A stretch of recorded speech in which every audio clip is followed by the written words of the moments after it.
രണ്ട് ടീമായി മാറുന്ന യൂത്ത് ലീഗിനകത്ത് രണ്ട് ടീമായിട്ട് മാറിയില്ല. മുന്നോളി തങ്ങളുടെ ടീമും ഫിറോസിൻ്റെ ടീമും രണ്ടായിട്ട് മാറിയിട്ടില്ല. ഇല്ല, ഞങ്ങൾ ഒന്നാണ്, ഞങ്ങളൊരു ടീമാണ്. ആ ടീമാകുമ്പോൾ തന്നെ ഞങ്ങൾ എന്തുണ്ടെങ്കിലും ഞങ്ങൾ ഒരുമിച്ച് സംസാരിച്ച് എന്തുണ്ടെങ്കിലും ഫിറോസ് എന്നോട് ആശയവിനിമയം ചെയ്യും. എന്നോട് ചോദിച്ചിട്ടല്ലാതെ ഒന്നും ഇതുവരെ ചെയ്തിട്ടില്ല. അപ്പോൾ അത് വേണോ വേണ്ടോ എന്ന് ചോദിക്കുമ്പം അത് ഒരു പക്ഷേ കുറച്ചുകൂടി അഗ്രസീവാണ് ഫിറോസ്. അപ്പോൾ ഞാൻ പറയാം അതിപ്പോൾ വേണോ ചോദിക്കുമ്പോൾ എന്നാൽ പിന്നെ അത് മാറ്റാം. അപ്പം അങ്ങനെ ഒരു ബാലൻസ് ചെയ്തുകൊണ്ട്, പക്ഷേ ഒരു നല്ല രീതിയിൽ എല്ലാം പക്വമായ രീതിയിലാണ് അത്. KT ജലീലിനെതിരെ ആ രണ്ട് ഘട്ടങ്ങളിൽ വാർത്താ സമ്മേളനം നടത്തിയിട്ട് PK ഫിറോസ് ആദ്യം ബന്ധുനിയമനവുമായി ബന്ധപ്പെട്ടായിരുന്നു, രണ്ടാമത് അദ്ദേഹത്തിൻ്റെ ഭൂമിയുമായി ബന്ധപ്പെട്ടായിരുന്നു. അതൊക്കെ ശരിക്കും പാർട്ടി പറഞ്ഞ് ചെയ്യാതെ PK ഫിറോസ് സ്വന്തം നിലയ്ക്ക് ചെയ്തു എന്നുള്ള ആരോപണമൊക്കെ ഉണ്ടായിരുന്നു. യൂത്ത് ലീഗിനകത്ത് ഒരു കൂടിയ ആലോചന നടന്നില്ല. അല്ല, അങ്ങനെ ആയത് കാരണം ഈ ഒരു പാർട്ടിക്കകത്ത് നടക്കുന്ന, കാരണം പാർട്ടിക്കെതിരെ ശക്തമായി വന്നിട്ടുള്ള ആരോപണങ്ങൾ. അപ്പം ഇപ്പോൾ ജലീൽ ഒരുപാട് ആരോപണങ്ങൾ മുസ്ലിം ലീഗിന് എതിരെ ഉന്നയിച്ചിട്ടുണ്ട്. അപ്പം അതിന് മറുപടി കൊടുക്കാൻ ഒരു പക്ഷേ ഇപ്പോൾ ഫിറോസ് ആ സമയത്ത് ഉണ്ടായ സാഹചര്യങ്ങൾ, നേരത്തെ ഒന്നാമത്തെ ടൈമിൽ ബന്ധുനിയമനം പോലുള്ള വിഷയം വന്നപ്പോൾ അത് അദ്ദേഹം അതിൻ്റെ എല്ലാ തെളിവുകളും എടുത്തുകൊണ്ട് പത്രസമ്മേളനം നടത്തുകയുണ്ടായി. അപ്പോൾ അത് ഒരിക്കലും ഫിറോസിൻ്റെ സ്വന്തം അഭിപ്രായമല്ല, അല്ലെങ്കിൽ സ്വന്തം ഒരു നിലയിൽ ചെയ്തതല്ല. അത് യൂത്ത് ലീഗിൻ്റെ കമ്മിറ്റിയും അതുപോലെ ലീഗുമായിട്ടൊക്കെ ആലോചിച്ച് നേതാക്കളുടെയൊക്കെ കൺസെൻറ്റ് വാങ്ങി തന്നെയാണ് ഇത് ചെയ്തിട്ടുള്ളത്. അതിൽ പാർട്ടിക്ക് ഒരു എതിർപ്പുണ്ടായിട്ടില്ല ഇങ്ങനെ ഇത്രയും അഗ്രസീവായി ഒരു അല്ല, യുവജന പ്രസ്ഥാനം, യുവജന നേതാക്കൾ അഗ്രസീവായിട്ട് ചെയ്യണം. കാരണം യൂത്ത് ലീഗ് ഉണ്ടാക്കിയ തന്നെ ഇപ്പോൾ ലീഗ് ചെയ്യാൻ കഴിയാത്തത് അഗ്രസീവായി ചെയ്യാനാണ് ഇപ്പോൾ യൂത്ത് ലീഗ് ഉണ്ടായത്. അത് സമരങ്ങളും ഇത്തരത്തിലുള്ള വിമർശനങ്ങളൊക്കെ കൂടുതൽ ചെയ്യണമെങ്കിൽ ഒരു ഒരു ഒരു യുവത്വം ഉള്ള ആളുകൾക്ക് സാധിക്കൂ എന്നുള്ളതാണ്. കാരണം ആ രീതിയിലാണ് ആളുകൾ, അപ്പോൾ അവർ പറയുമ്പോൾ അതിൻ്റേതായ ആ രീതിയിൽ ആളുകൾ എടുക്കും. ഈ പാണക്കാട് കുടുംബത്തിൽ നിന്ന് ആരും അധികാര രാഷ്ട്രീയത്തിലേക്ക് വന്നിട്ടില്ല, അങ്ങനെ ആഗ്രഹിക്കുന്നുണ്ടെന്ന് തോന്നുന്നില്ല. പക്ഷേ ഇടക്കാലത്ത് രാജ്യസഭയിലേക്ക്, അത് പിന്നെ മത്സരമില്ലല്ലോ, രാജ്യസഭയിലേക്ക് വിടുന്ന രംഗത്ത് താങ്കളെ തന്നെ പരിഗണിക്കാവുന്ന രീതിയിൽ ആലോചനകൾ പോയിരുന്നു. എന്തുകൊണ്ടാണ് അത് പിന്നീട് മുടങ്ങിപ്പോയത്? ഇല്ല, അങ്ങനെ ഒരു സീരിയസ് ആയിട്ടുള്ള ആലോചന ഉണ്ടായിട്ടില്ല. ആളുകൾ വന്ന് പറയും നിങ്ങൾ രാജ്യസഭയ്ക്ക് മത്സരിക്കണം, എന്തിനാണ് നിങ്ങൾക്ക് പിന്നെ ഒരു മത്സരിക്കേണ്ട ആവശ്യമില്ലല്ലോ, ഒരു നോമിനേഷൻ മാത്രമല്ലേ എന്ന് പറയും. പക്ഷേ എന്നാൽ പോലും അവിടെ വോട്ടെടുപ്പുണ്ട്, അതിലും ചിലപ്പോൾ നമുക്കെതിരുള്ള വോട്ട് വരും. പക്ഷേ ഞങ്ങൾ ചിന്തിക്കുന്നത് ഈ ഒരു സ്ഥാനം തന്നെ ഏതധികാരം ഉണ്ടായതിനേക്കാൾ കൂടുതൽ ആളുകൾക്ക് സേവനം ചെയ്യാൻ കഴിയുന്ന പ്ലാറ്റ്ഫോമാണ് എന്ന് ഞാൻ വിശ്വസിക്കുകയാണ്. ഇവിടെ വന്ന ആളുകൾ എന്ത് പ്രയാസം പറയുമ്പോഴും എന്താവശ്യപ്പെട്ട് വരുമ്പോഴും അത് പരിഹരിച്ചു കൊടുക്കാൻ ഞങ്ങൾ സാധിക്കുന്നുണ്ട്. അത് നമ്മുടെ സബോർഡിനേറ്റ് ആയിട്ടുള്ള പാർലമെൻ്ററി മേഖലയിലുള്ള MP-മാർ, MLA-മാർ, മന്ത്രിമാർ, അവരോട് വിളിച്ചു പറയുമ്പോൾ അവർ സീരിയസ് ആയി എടുക്കുകയും അത് നടത്തി കൊടുക്കുകയും ചെയ്യുന്നുണ്ട്. അപ്പോൾ ഒരു പാർലമെൻ്ററി വരുമ്പോൾ ഞങ്ങൾ ഒരുപാട് ജനങ്ങളോട് ഒരുപാട് കോംപ്രമൈസ് ചെയ്യേണ്ടി വരുന്നു. ആ കോംപ്രമൈസ് ചെയ്യുമ്പോൾ ചിലപ്പം ഞങ്ങൾ കുടുംബത്തിലുണ്ടാകുന്നൊരു മഹത്വം, ഞങ്ങളുടെ പിതാമഹനായിട്ടുള്ള പൂക്കോയത്തങ്ങൾ മുതൽ എല്ലാവരും അൺഡിസ്പ്യൂട്ടഡായി നിൽക്കുന്ന ഒരു ആത്മീയ നേതൃത്വത്തിൻ്റെ ഗരിമ നഷ്ടപ്പെടും. അതെ, ഒരു ആത്മീയമായ കാരണം ഗരിമ ഉണ്ടാകും. കാരണം അപ്പോൾ പലരും ഇവിടെ പ്രതിപക്ഷത്തുള്ളവരും മറ്റുള്ള എതിർപക്ഷത്തുള്ള രാഷ്ട്രീയത്തിൽ അതീതമായി, അത് കാരണം എല്ലാവരും ഇവിടെ നമ്മൾ അക്സെപ്റ്റ് ചെയ്യുന്നുണ്ട്. അപ്പം അതിനൊരു പോറലേക്കേണ്ട എന്നുള്ളതും ഞങ്ങളുടെ ഒരു മനസ്സിലുള്ളൊരു ആഗ്രഹമാണ്. ഈ ഇപ്പോൾ പൂക്കോയ തങ്ങളുടെ കാര്യമാണെങ്കിലും ഷിഹാബ് തങ്ങളുടെ കാര്യമാണെങ്കിലും ആത്മീയ നേതൃത്വം എന്ന രീതിയിൽ സുന്നി സംഘടനകളുമായി സമസ്തയുമായിട്ടൊക്കെ വളരെ അടുത്ത ബന്ധമുണ്ടായി.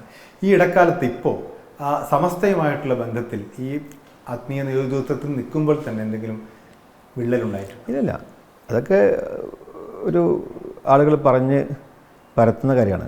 അപ്പോൾ യാഥാർത്ഥ്യത്തിൽ യാതൊരു പ്രശ്നവുമില്ല എന്നുള്ളതാണ്. എല്ലായ്പ്പോഴും സമസ്ത നേതാക്കളുമായി ഞങ്ങൾ കമ്മ്യൂണിക്കേറ്റ് ചെയ്യാറുണ്ട്. അവരുടെ സമ്മേളനം വരുമ്പോൾ അതുമായി ബന്ധപ്പെട്ട് ഞങ്ങൾ ജിഫ്രിത്തങ്ങളും സാദിഖ് ഷിഹാബുകളൊക്കെ വളരെ കോടിയലായിട്ടാണ് ഇതുവരെ പോയിട്ടുള്ളത്. നമ്മുടെ സമ്മേളനത്തിലും ഞങ്ങൾക്ക് എല്ലാവരും പങ്കെടുത്തിരുന്നു. ഞങ്ങളുടെ സാദിഖ് ഷിഹാബുകളാണ് അതിൻ്റെ തുടക്കത്തിൽ ഉദ്ഘാടനം ചെയ്തത്. മുഖ്യപ്രഭാഷണം അവസാനത്തെ ദിവസം ഉണ്ടായിരുന്നു. അപ്പോൾ ഞങ്ങൾ തന്നെയാണ് അതിൻ്റെ ഭാഗത്തൊക്കെ ഉണ്ടായിരുന്നത്. അപ്പോൾ അതിന് യാതൊരു വിള്ളലും ഇപ്പോൾ സമസ്തയുടെ എല്ലാ പരിപാടിക്കും, വിദ്യാഭ്യാസ ബോർഡിൻ്റെയൊക്കെ പരിപാടിക്ക് ഞങ്ങളൊക്കെ പങ്കെടുക്കാറുണ്ട്. അപ്പം അങ്ങനെ അതൊരു ഏതെങ്കിലും ഒരു ആളുകൾ അതിനെക്കുറിച്ച് ഒരു അഭിപ്രായ വ്യത്യാസം ഉണ്ടാക്കാൻ ശ്രമിക്കുകയാണ്. അല്ലാതെ യഥാർത്ഥത്തിൽ അങ്ങനെ യാതൊരു ആശയപരമായിട്ട് പോലും ഒരു വ്യത്യസ്തമായ ആശയപരമായി ഒരിക്കലും ഞങ്ങൾ സുന്നികളാണ്. ഞങ്ങൾ EK സുന്നികളാണ്. ഞങ്ങൾ വാപ്പ പഠിപ്പിച്ചു തന്നതും ഞങ്ങളെ കുടുംബം പഠിപ്പിച്ചു തന്നതാണ്. ഞങ്ങളുടെ സഹോദരനായിട്ട് ഉമർ അലി ശിഹാബ് തങ്ങൾ, അദ്ദേഹം സമസ്തയുടെ വൈസ് പ്രസിഡൻ്റായിരുന്നു. വളരെ സജീവ സാന്നിധ്യം, വളരെയധികം അദ്ദേഹമാണ് പല കാര്യങ്ങളും സമസ്തയുടെ കാര്യങ്ങൾ തീരുമാനിച്ചിരുന്നത്. മാത്രമല്ല സമസ്തയുടെ പിളർപ്പിൻ്റെ കാലത്ത് മുഹമ്മദ് അലി ശിഹാബ് തങ്ങളുടെ നിലപാട് വളരെ നിർണായകമായിരുന്നു അന്നത്തെ.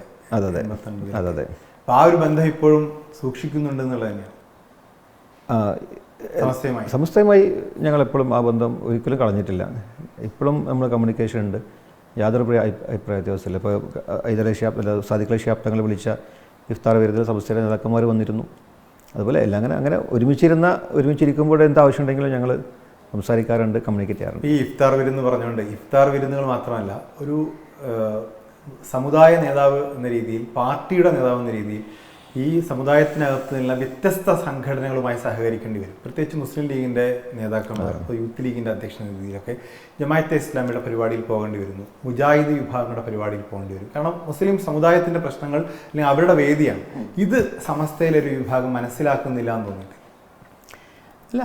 ഇതെന്ന് വെച്ചാൽ മുസ്ലിം ലീഗ് എന്ന് പറയുന്ന എല്ലാവരെയും ഉൾക്കൊണ്ടുകൊണ്ട് പോകുന്നൊരു പ്രസ്ഥാനമാണ്. രാഷ്ട്രീയ പാർട്ടി നിലയിൽ മുസ്ലിം ലീഗ് ആയതുകൊണ്ട് മുസ്ലിം സംഘടനകളെ ഒരുമിച്ചിരുത്താൻ ഞങ്ങൾക്ക് ഉത്തരവാദിത്തമുണ്ട്. നേരത്തെ തന്നെ ഞങ്ങൾ പിതാവുള്ള സമയത്ത് സൗഹൃദ വേദി രൂപീകരിച്ചിരുന്നു. അതിനെല്ലാ മുസ്ലിം സംഘടനയും വിളിച്ച് ചേർത്തുകൊണ്ട് അന്ന് പല വിഷയങ്ങളുണ്ടായിരുന്നു. അപ്പോൾ മാസം കാണുന്ന പ്രശ്നം, അപ്പോൾ മാസം കാണുമ്പോൾ വ്യത്യസ്ത ദിവസങ്ങളിൽ ഇവിടെ പെരുന്നാളൊക്കെ ആഘോഷിച്ച ദിവസം, അപ്പോൾ അതിലൊരു കോൺഫ്ലിക്റ്റ് ഉണ്ടാവേണ്ട.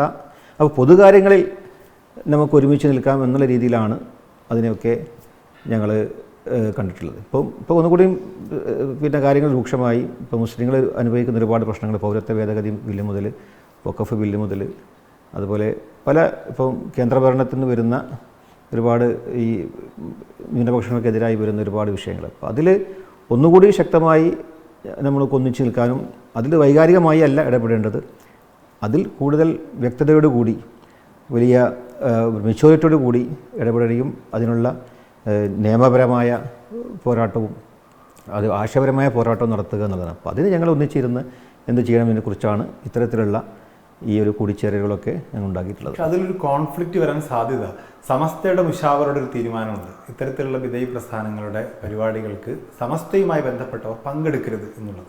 പക്ഷെ ലീഗ് നേതാവെന്ന രീതിയിൽ പങ്കെടുക്കുകയും വേണം. ഈ ഒരു കോൺഫ്ലിക്റ്റിനെ എങ്ങനെ?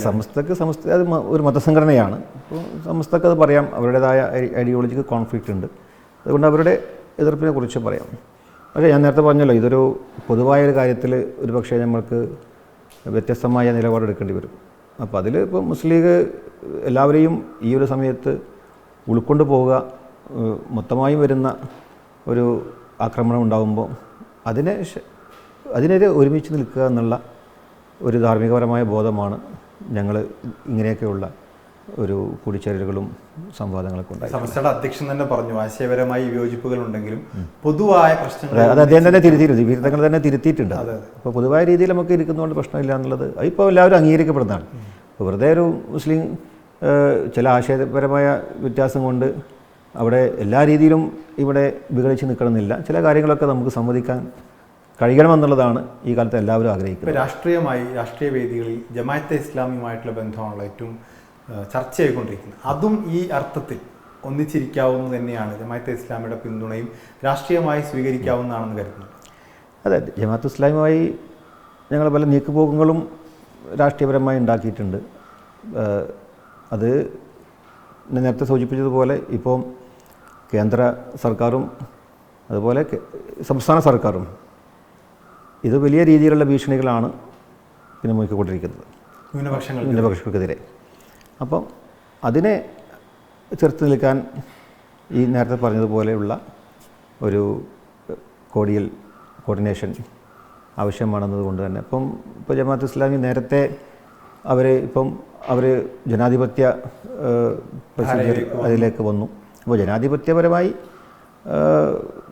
സംഘടിക്കുന്ന അല്ലെങ്കിൽ ജനാധിപത്യമായി പ്രവർത്തിക്കുന്നവരെ നമ്മൾ അംഗീകരിക്കുക, അല്ലെങ്കിൽ ആശയപരമായി ഞങ്ങൾക്കിപ്പോഴും വിയോജിക്കുന്നു.